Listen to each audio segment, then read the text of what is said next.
Hello, I'm Marvi Sarmat and you're watching Unraveled. Today we take the Tianjin joint statement from Shanghai Cooperation Organization line by line and ask two questions.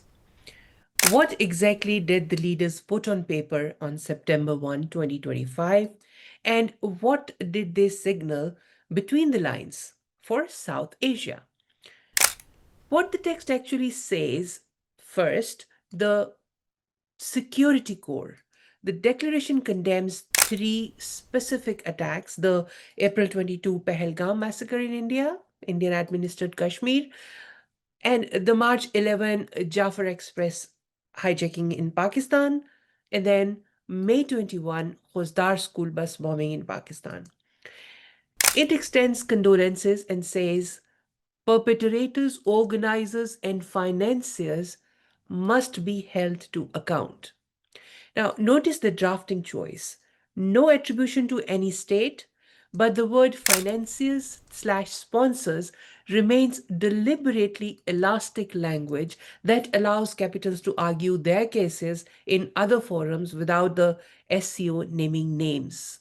And, all the capitals win at their home in the domestic politics. Second, institutional plumbing moved. Leaders signed agreements to stand up two security bodies: a universal center for countering challenges and threats, and an anti drug center, and recorded a fuller programmatic arc around counter extremism for 2026 to 2030. This is about building mechanisms, places where information sharing, drills, and technical cooperation can happen even when bilateral trust does not. Here too, the statement reaffirmed the centrality of RATS, the regional anti terrorist structure of the SCO, headquartered in Tashkent, which has long been the bloc's hub for terrorism information exchange and multilateral exercises. Third, the declaration couples security with a trade and rules message. It expressly backs the multilateral trading system, rejects unilateral coercive measures that violate the UN Charter or WTO rules, and adopts companion texts on sustainable energy, green industry, digital economy, and AI cooperation.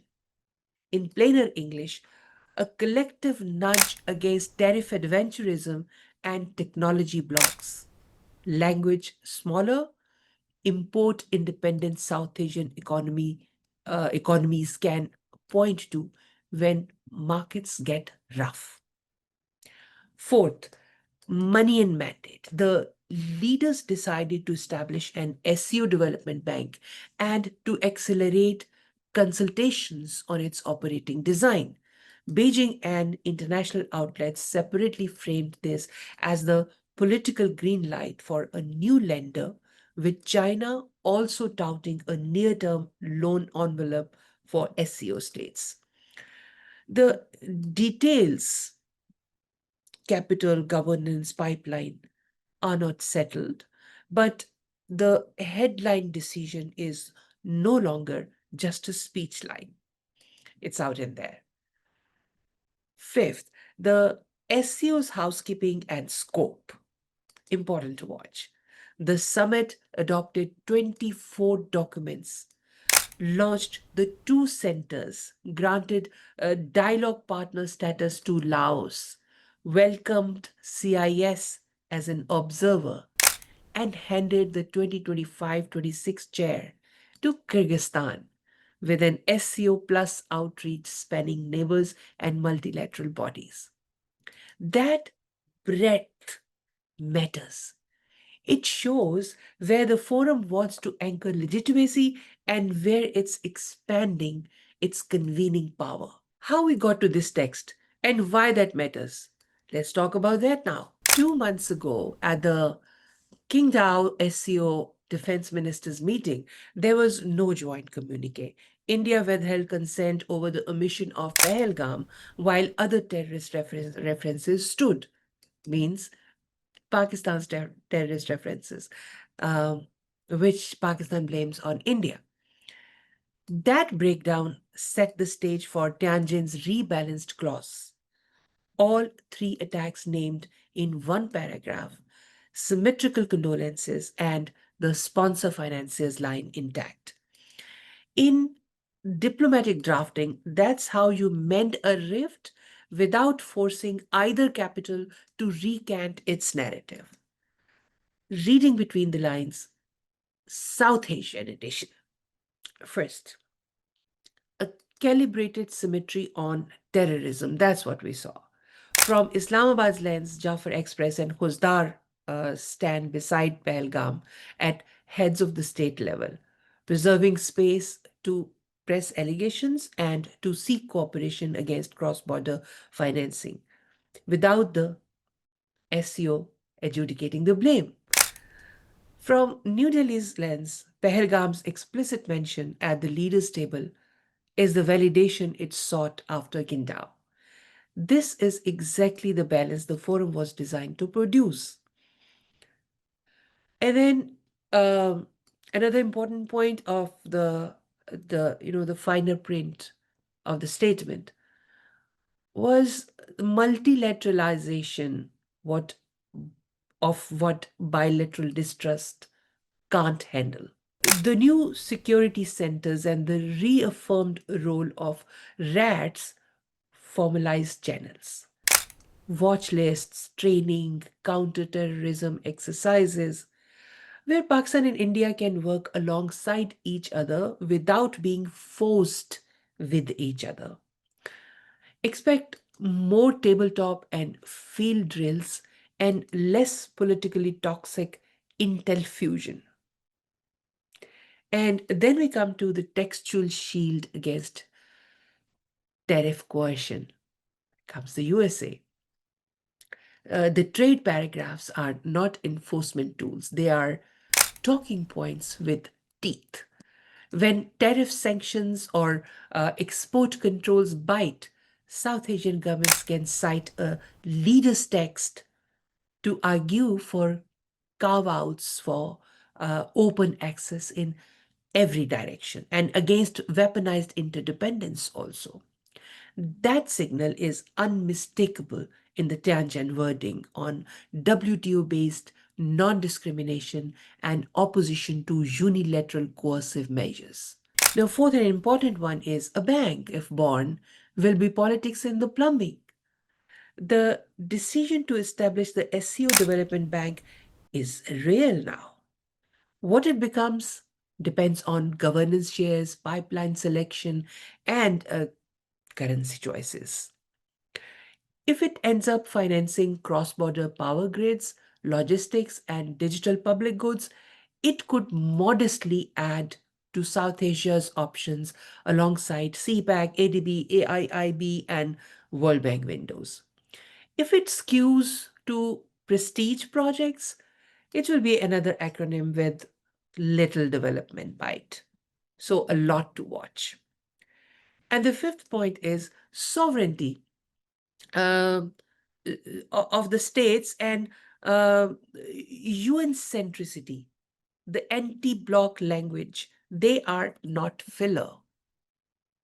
The declaration wraps itself in the 80th anniversary of World War II and UN's founding, uh, doubles down on UN Charter, its centrality, and rejects bloc confrontation. Now, that framing explains why there is no naming and shaming in the terrorism clause and why the document studiously avoids taking positions on bilateral disputes like Kashmir or water, Indus Water Treaty, India's unilateral suspension, so to speak, etc. So SU doesn't go into that. SU is built to provide political air cover, not arbitration. So, SEO sticks to this principle.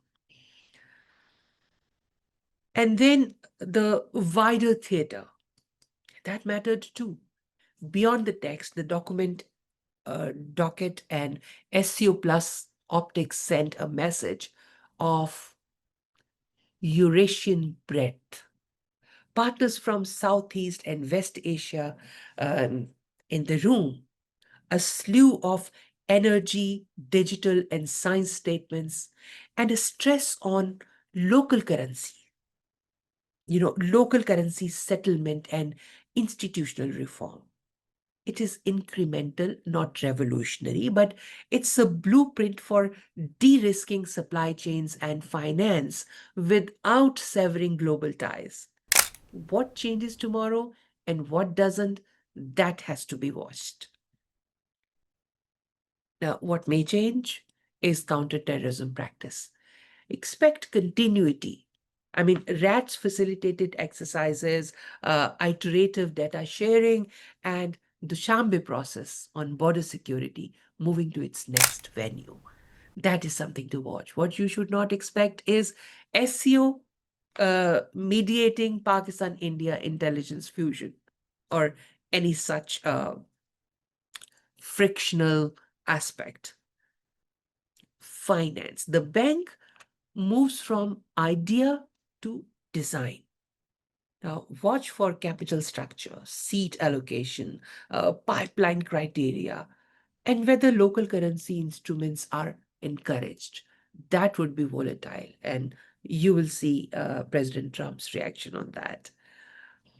Early financing may be small, but even modest SCO lines could be meaningful for fiscally tight members. And then comes the trade politics. The multilateralism paragraphs will be cited in coming months as tariff headwinds persist.